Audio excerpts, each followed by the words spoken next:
I never thought I'd live to see the day my own parents turned their backs on my children, on me, for the sake of one perfect little prince, the golden grandchild, my sister's son. He could do no wrong in their eyes. And my kids, they were treated like they were in the way, like they didn't belong to the same bloodline. I tried to ignore the signs at first. The forgotten birthdays, the empty chairs at school plays, the way my mom's voice dropped an octave when she spoke to my daughter. But the truth exploded in my face the day they told me not to bring my children to Christmas dinner. "It's just too much chaos," they said. "We want a calm golden holiday this year." I was stunned, but not speechless, because if they were going to pick favorites, they had to live with the consequences. And they did. Oh, they did.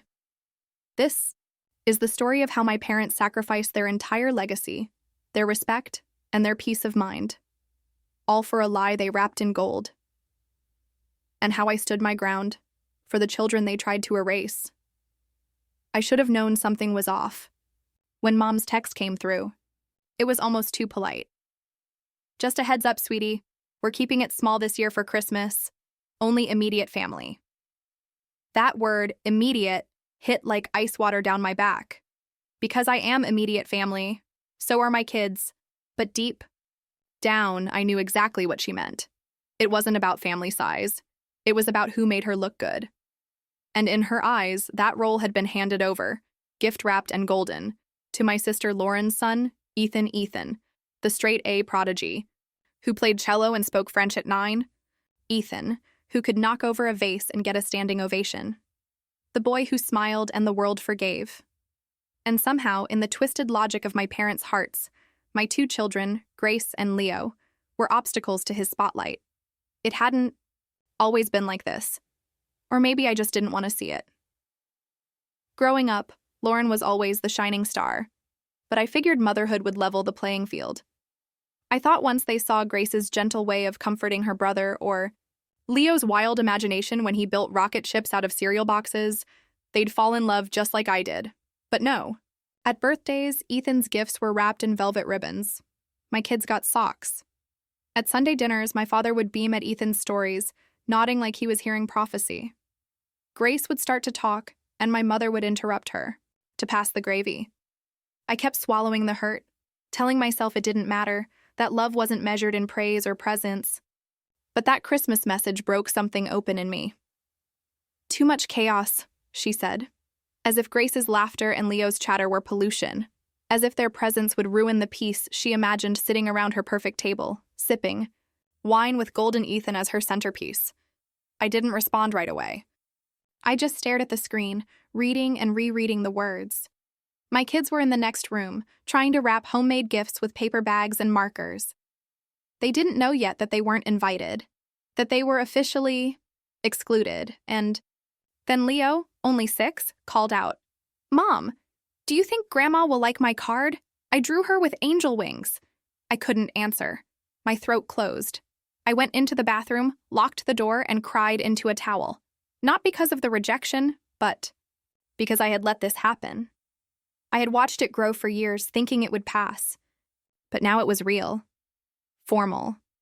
Written. They had drawn the line. When I finally told the kids, Grace blinked slowly, trying to hide the way her face fell. "That's okay," she said too quickly. "We can make our own dinner. Maybe we can make it fun." Leo was confused. "But why? Did we do something wrong?" And that was the moment I stopped making excuses. I looked my children in the eyes and promised them they would never again beg for scraps of love from anyone, not even family. I didn't send an angry reply. I didn't plead. I sent one sentence. "Thanks for the heads up. We'll make other plans." I didn't know it then, but that sentence would be the beginning of everything unraveling. Because you don't exile your own blood without consequences. And for my parents, the price was just beginning to show. What would you have done if your parents excluded your kids like that? Would you have cut ties immediately or tried to fix it? Let me know below. After that message, I cut contact for a while. Not out of spite, but for survival. I had to create a space where my kids could breathe without constantly feeling less than. And honestly, for the first time in years, our little apartment felt warmer. We cooked together, We laughed. We invented our own holiday traditions. Grace even made a paper crown and put it on Leo's head, saying, "In this house, you're the golden child." But peace has a price, and mine was silence from my parents. Weeks passed, no texts, no calls, not even a late Happy New Year. And then, out of nowhere, I got a message. Not from Mom, not from Dad, but from Lauren. "Hey, just so you know, Ethan's having a little meltdown. Don't take it personally, but he's been asking why your kids weren't at Christmas. You know how sensitive he gets." Sensitive? The boy who got a private violin recital at a museum for his 10th birthday? The one who once cried because a classmate colored outside the lines? Now my children were supposed to feel guilty because his world didn't look perfect? I didn't answer. But Lauren's message told me something important. Ethan had noticed the absence, and that meant my parents had to explain it. A few days later, the phone rang. It was my father. He didn't start with hello. He didn't ask how we were. He jumped right in. "Your mother's very upset. You've made a big thing out of nothing. You know how much we love your kids. We just needed some peace and quiet. You didn't have to make a scene." A scene? I hadn't even raised my voice. I just chose not to show up where we weren't wanted, I told him calmly. "Dad, this isn't about one dinner. It's about years of exclusion, of comparison, of pretending to love equally when the favoritism is obvious to everyone, even the children." There was a pause. And then he said something that shook me. "Well, we can't help it if Ethan is exceptional. He's different. You know that." That's when I realized it wasn't just bias, it was belief. They genuinely thought my kids were inferior, that they weren't exceptional enough to deserve space at the table. I ended the call, not with drama, but with clarity. If that's how you feel, then this isn't a family issue anymore. It's a boundary issue, and I'm setting mine now. What followed was a slow unraveling I never expected. At first, Lauren tried to keep the illusion going, posting pictures of Ethan with my parents, the perfect trio, hashtags about blessed, family, and holiday love. But cracks started showing. One day, Grace came home from school and asked, "Why did Aunt Lauren post that Ethan's her only real joy? Isn't that mean?" Yes, it was. But the truth has a funny way of bubbling up. Word got out that Ethan had started acting out, throwing tantrums at school, refusing to do assignments unless they were about him. He told a classmate her science project was beneath him. When the teacher called Lauren in, she blamed emotional stress from family drama. What drama? The absence of two cousins he barely saw? But then came the real twist. My uncle, a quiet man, rarely involved, called me. "I just want you to know your mom's been lying to the rest of the family, said you're unstable, said you ruined Christmas out of jealousy. But some of us are starting to see things differently, and that's when I knew the golden illusion was fading. People were asking questions about Ethan, about the favoritism, about the legacy my parents thought they were protecting, but were actually destroying. Because when you build your pride on one child's shine, you forget that gold can tarnish. Have you ever been labeled jealous just for standing up for your kids? How did you handle it? I'd love to hear your story in the comments. A few months later, my cousin Sophia announced a big family reunion for my grandfather's 80th birthday. Neutral territory, outdoors, casual. She invited everyone, including me, my kids, my parents. Lauren, Ethan, the whole fractured tree. I wasn't sure if I should go. Part of me didn't want to walk back into that spotlight where my family's whispers could echo behind every polite smile. But Grace asked if we could go. "I just want to see Grandpa," she said. "We haven't seen him since before." So I said yes. We arrived early. Grace wore her favorite dress and braided her own hair.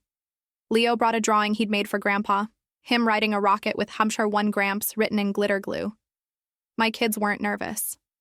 I was, my parents. Arrived half an hour late. Lauren walked in first, looking like she was posing for a magazine. Ethan followed, holding an iPad, not making eye contact.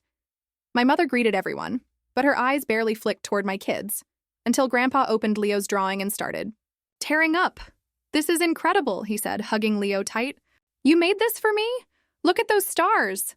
Suddenly, it was like a silence fell. My mom blinked.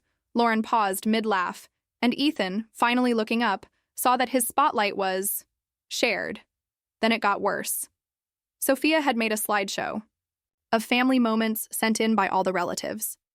There were photos from decades past, silly videos, candid smiles. And then came a clip I had forgotten even existed. Grace, at 5, singing at her first school recital while Grandpa clapped wildly in the background. My mom leaned over to Sophia, whispering something. Sophia didn't even try to hide her eye roll. "Included everyone, Aunt Carol," she said loud enough for the nearby table to hear. "That's what family means." And just like that, the illusion shattered. For years, my parents had tried to control the narrative. That I was bitter, that my kids were difficult, that they were only pouring their love into Ethan because they had to. But now, in the middle of a backyard full of people who weren't buying it anymore, the truth started bleeding through. Ethan began acting out almost immediately. He wanted to know why he wasn't in every slide. He demanded his mom give him her phone. When Lauren refused, he slapped it out of her hand. People noticed. Later, while I was helping Grandpa open his cards, my mother came over. Her voice was quiet but sharp. "This wasn't the time to stir things up," she hissed. "You always have to make everything about you." I looked her straight in the eye and said, "That's rich. Coming from someone who erased her own grandchildren to protect a fantasy." She opened her mouth, but someone else cut in. It was Grandpa. He'd heard the whole thing. "I think we've had enough pretending for one lifetime," he said, his voice hoarse but steady. "Carol, you owe these kids an apology, and if you can't see that, then maybe it's time you sat out the next holiday." My mother's face froze. Lauren pulled Ethan away, and for the first time ever, I saw something in her expression I never thought I would. Embarrassment, because finally, the truth wasn't mine alone to carry. Have you ever been blamed for stirring things up just for telling the truth? What would you have said to my mom at that moment? Drop it in the comments. After the reunion, something shifted. Not just in the family, but in me. I stopped waiting for apologies that would never come. I stopped editing my words to soften the truth. And most of all, I stopped letting my parents' silence define my children's worth. But peace didn't last long. Because 3 weeks later, my father called. Again. This time, his tone was desperate. "We need to talk. It's about the will."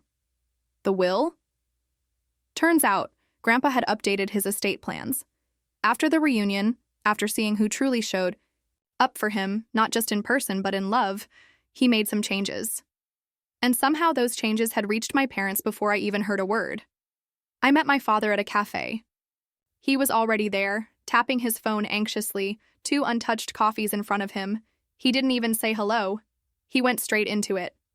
"Your grandfather left a portion of his estate to your kids. Specifically, Grace and Leo. Not you. Them." I blinked. "Okay. And?" He leaned forward. "You don't think that's unfair? That he bypassed the adults entirely? That Ethan, who's been the pride of this family, gets less than 2 kids who barely see him?" There it was again. That word, pride, that obsession with legacy, with appearance. "He's giving to the people who made him feel loved," I said simply. "You don't earn inheritance through resumes, Dad." He didn't respond, just sat there, jaw clenched. That's when I realized this wasn't about money. It was about shame, because for the first time in their lives, my parents had been seen, not through their filtered version of the family, but as they truly were, favoring, dismissing, manipulating. And now, the narrative was slipping out of their control. A few days later, Lauren sent a furious email to the whole family.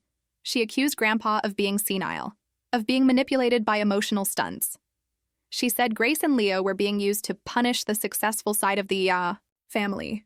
She even attached screenshots of Ethan's awards, proof in her mind that her son was the more deserving heir. But it backfired. Badly. Relatives who had been neutral for years started speaking up. One aunt replied, "This is embarrassing. Lauren, Kids aren't trophies. Maybe if you treated the rest of the family with respect, you wouldn't feel so threatened. Even Sophia, the peacemaker of the family, wrote back, I've spent years watching Carol ignore Grace and Leo. None of us were blind. We were just too polite to say it. The wall cracked. Then it collapsed. My mother tried one last attempt to save face. She invited us over for dinner. No mention of the past, no apology, just... We thought we could have a quiet night, just us, but I said no. And this time, it wasn't out of anger. It was peace. Real peace. I told her, we're not looking for quiet anymore. We're building loud, messy love in our home, and we're not shrinking to fit back into your version of family. Her reply? Silence. And somehow, that silence felt like freedom. If your parents only tried to reconnect after money was involved, would you accept it or walk away for good? Let's talk about it in the comments. A year passed. 12 full months without a single visit, a single call, or even a birthday card from my parents. At first, the silence felt like punishment. Then it started to feel like healing. And eventually, it felt like clarity. Grace flourished. She joined the school choir, and when she sang solo at the spring concert, the entire auditorium stood to clap. Not because she was the best, but because she was brave, tender, present. Leo? He built a cardboard city in our living room and invited the neighbor kids to help him expand it. He told me one night, Mom, this is what real family feels like. Everyone's allowed to play? That's when I knew. My children weren't missing anything. They had everything they needed. What they had been spared was a lifelong burden of performing for love, of competing for scraps, of shrinking so someone else could shine brighter. But then one afternoon I got the news. Ethan had dropped out of school. He'd had a breakdown. Panic. Attacks, angry outbursts. Lauren pulled him from his private academy and started homeschooling. She blamed toxic family betrayal and posted a long rant online about being surrounded by jealous people. No one commented. Not one like. Not even from my parents. Because they weren't on social media anymore. They were nowhere. I learned later that Grandpa had cut off their financial help completely. Not out of spite, but out of principle. They've had every opportunity, he told me over tea one morning. And they chose to worship the idea of excellence instead of practicing love. He handed Grace a photo album that day, filled with pictures of her and Leo growing up. I'd never seen them. Turns out Grandpa had been quietly collecting them, from me over the years. Every drawing, every school photo I'd mailed. He'd saved them all, because in his eyes they were just as golden. And then came the letter, a handwritten one from my mother. I didn't recognize her handwriting at first. It was shaky, as if she'd written it through tears or arthritis. Maybe both. She didn't apologize. She didn't even mention Ethan. She just wrote, I wish I had seen what you were trying to protect. I see it now. But I think it's too late. Tell Grace and Leo, I'm sorry I made them feel small. I only ever wanted the family to look perfect. I didn't realize it already was. Just not the way I imagined. I read it once, then twice, and I didn't cry. Not this time. Because I had already grieved the mother I used to hope she'd become. This letter wasn't a healing moment. It was a quiet confirmation that I had done the right thing, by walking away, by protecting my kids, by refusing to settle for performative love. The next Christmas, we didn't leave an empty chair at the table. We filled every seat with people who showed up with joy, not judgment, with friends who became family, with laughter that didn't need approval to echo. And somewhere in the world, I imagined my parents sitting in a quiet, spotless room, still waiting for someone to crown Ethan king again, still clinging to a golden dream that never loved them back. But as for us, we are messy, loud, and completely whole. No more begging to belong. No more trying to earn love that should have been freely given. Because in the end, they didn't lose us over money. They lost us in the silence where an apology should have lived. Have you ever had to grieve the version of family you wished for, and build a new one from scratch? If so, I hope you'll share your story below. Let's hold space for each other.